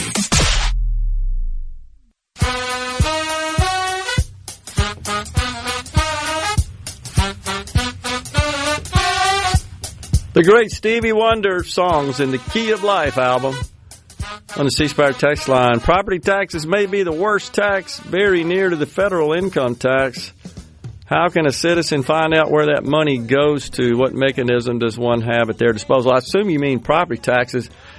It's about 55-60% goes to school districts, and then behind that's counties, and then if you live in the city. You could certainly go find online the financial statements, which would show the spending and the budget of school districts, of counties, of cities, to see where the money goes, if that's of interest. Did you ever burn your feet on the hot grill of old floor heaters? Oh, heck yeah, man. Those grills, though we were told over and over again, don't step on it, you still would. Our hall literally was about as big as this table, as this desk I'm sitting at. The heater took up most of it. You had to tiptoe around it. I don't know why they built them that way back then, but that's the way it was. On the C Spire text line, $8,500 for my parents' house in South Jackson and $60 a month. Yeah. And my house was in West Jackson, so I know exactly what you're talking about. $6,300 is what my parents paid for that one in 1953, so that sounds about right. Let's see here. What else we got here on the? Karen in Oxford, by the way, and you had several folks that were kind enough to extend their condolences on the loss of Porch Cat. And are you going to get another one? You thinking about that? I mean, I'm sure. I've become a cat guy, so I'm sure the cat distribution system of the universe will find a feline friend to make its way into my life. But right now, I'm just going day by day, getting used to not saying bye to her every morning. Man, oh man. Sorry about that. Karen in Oxford said, so sorry about Porch Cat. She was loved by more people than ever of you could know. I have loved every story you've ever told us about her, and just sitting in there sucking it up quietly. Bless you, Rhino. Cool. Argo in Blue Spring says, go get you a new kitten. That's what I do when my dog dies. Jeff in Hattiesburg says, I understand fuel tax and car tax outside of ad valorem tax. I don't own the roads and bridges that I drive on. I'm not sure what you're saying, Jeff. Obviously, we all pay these ad valorem taxes, again, on your property and your cars, most of that goes to school districts. And then behind that, it's counties. Counties do use those for their infrastructure. Counties do not receive diversion on sales taxes. Cities do. So cities actually get a smaller part of the property taxes on your real estate or your vehicle if you live in the city limits. With homestead, mine is $190 a year, but it should be zero. That on the C Spire text line. You may already know this, but the governor of Florida is making a push to eliminate personal property taxes, according to an article. Yeah, it's another one of those things, Ronnie from Ackerman, that needs nuance. Only on your primary residence, not your secondary. And guess what? Florida's blessed. They have a bunch of vacation homes and secondary homes. And guess what's going to happen if they reduce or eliminate the taxes on the primary homes? The taxes on the secondary homes will skyrocket. And guess who owns a lot of those? People who live in Florida in their primary homes. And I can assure you that because I've seen reports of this, the school districts, the counties, the cities, they're all griping about this. They say, yep, this is going to cost us a lot of money, and we need it. So what I would recommend is if you want some relief, and I've done this personally, so I'm not suggesting something to you that I haven't already done myself. Want relief on property taxes, go to your supervisor's meeting. Go to or contact them if you're not able to go. Contact your supervisor. Go to your city council meetings, school board meetings. I think most of those are in the evening. And tell them, hey, we want a break on our property taxes because they set the millage, not the state. It's done within the constraints of state law, but they have control over that. And that's what I've done. The big AWS project that's going to be funneling a bunch of newfound ad valorem taxes into my county and my city. I've said, hey, how about a little break on the property taxes, on the millage rates for those of us who live here, because you've got all this income coming in from this big corporate payer. In Florida, as a result of them having eliminated their income tax, no, Florida has operated without an income tax for a long time, but they have significantly higher sales taxes, and they have property taxes, which fund, again, the local functions. But something about Florida with respect to sales taxes, they tax a lot of stuff that we don't in Mississippi for sales tax purposes. So, look, one way or another, the government's going to get their money. It's just simple as that. It's not like, they've cracked the code over there. Let's follow their model. Same in Texas. No income tax, but crazy high property taxes. Out of here today. Back tomorrow. Stay safe and God bless.